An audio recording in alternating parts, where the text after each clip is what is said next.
Hello class 12th student, welcome to PC English classes. और मैं हूँ काव्या सक्सेना, आपकी टीचर और गाइड और एक सिस्टर। तो हम लोगों का पहली बार इंटरेक्शन हो रहा है, ठीक है। और पहले कभी हमने पढ़ाई की नहीं है साथ में, तो आपको थोड़ा सा हो सकता है प्रॉब्लम हो, लेकिन मैं अपनी तरफ से बिल्कुल भी कोशिश करूंगी कि बिल्कुल भी आपको प्रॉब्लम ना हो। तो आगे बढ़ते हैं। आज हम स्टार्ट करने जा रहे हैं हमारा जो पोयम है मदर एट 66, जो कि बहुत अच्छी पोयम है, कमला दास द्वारा लिखी गई। तो इसको स्टार्ट करते हैं। तो ये जो पोयम है ना, बिल्कुल पोयम की तरह है ही नहीं, एक कहानी की तरह है। इसमें टू मेन कैरेक्टर्स है जो कि जिनके बारे में पूरी पोयम है, एक माँ एक बेटी।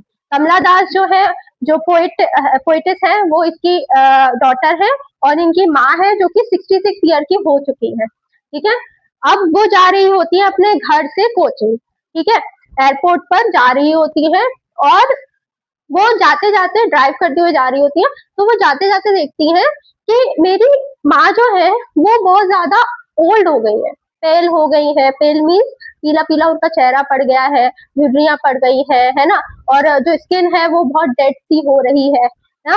इसलिए उन्होंने अपनी जो पेल और जो ये फेड सा चेहरा है उसको लेट विंटर मून से कंपेयर किया है, उसके मतलब कंपेयर किया, बिल्कुल उसके जैसा बताया है, ठीक है।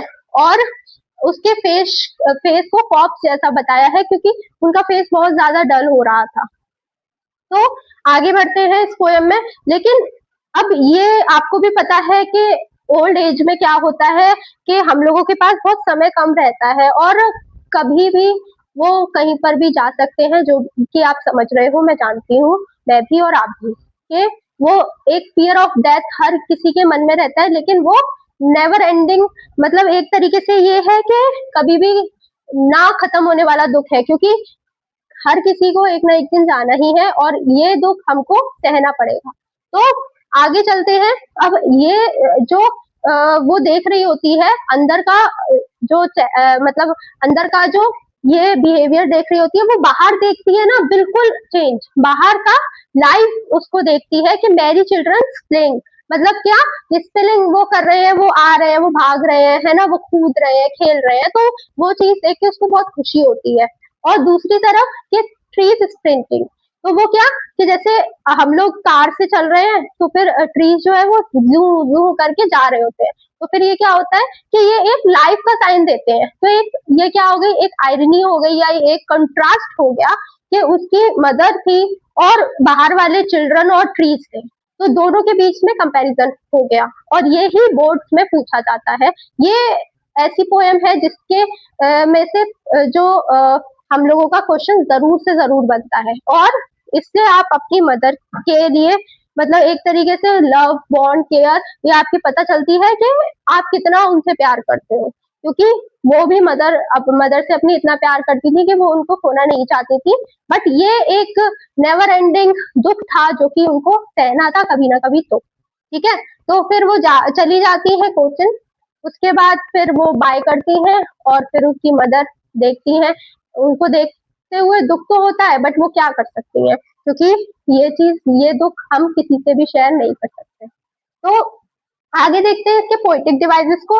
इसके अंदर हमारा सिमिली है, सबसे पहले जो मैंने बताया कि फेस एशेस लाइक लग रहा था, और जो वैन और फेड फेस था उनका, वो लेट विंटर्स मून के जैसा लग रहा था। ये जरूर से जरूर लर्न कर लो। सिंबलाइज क्या करता है कि जर्नी ऑफ एजिंग, कि जैसे जैसे एज जो है बढ़ती जा रही है, वैसे वैसे फियर ऑफ लॉस जो है वो बढ़ता जा रहा है। पर्सोनिफिकेशन है, ट्रीज स्प्रिंटिंग, कि ट्रीज ऐसे निकल रहे हैं, तो ये चीज तो मतलब ह्यूमन लाइक वो हो गया, इसमें ह्यूमन लाइक फैक्ट हो गया। एक कॉन्ट्रास्ट है इसमें कि आउटसाइड वर्ल्ड और एक जो उसके इनर उसके मन में जो फीलिंग चल रही थी, वो एक लड़ाई सी चल रही थी, एक कंट्रास्ट था। इमेजरी है कि वो कैसे कैसे इमेजिन करती है अपनी मदर के बारे में, और कैसे कैसे होता है रियलिटी में थिंग्स। तो इस पोएम में बस इतना ही था। बस आप इस पोएम के पोएटिक डिवाइसेस को अच्छे से पढ़िए, और नोट्स को अच्छे से पढ़िए। देखिए, नोट्स बिल्कुल फ्री ऑफ कॉस्ट है।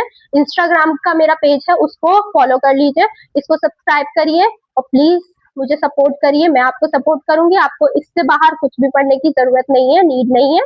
तो प्लीज पढ़िए, और सिर्फ पढ़िए, पढ़ाई के साथ साथ खेल कूद भी करना जरूरी है, बट अभी आपका पढ़ना इसलिए जरूरी है बिकॉज आप 12th क्लास में हो और 12th के बाद फिर आपको अपना भविष्य बनाने जाना है। Thank you so much. मिलते हैं एक नेक्स्ट वीडियो के साथ। Please like, share and subscribe to my channel. Okay, bye bye.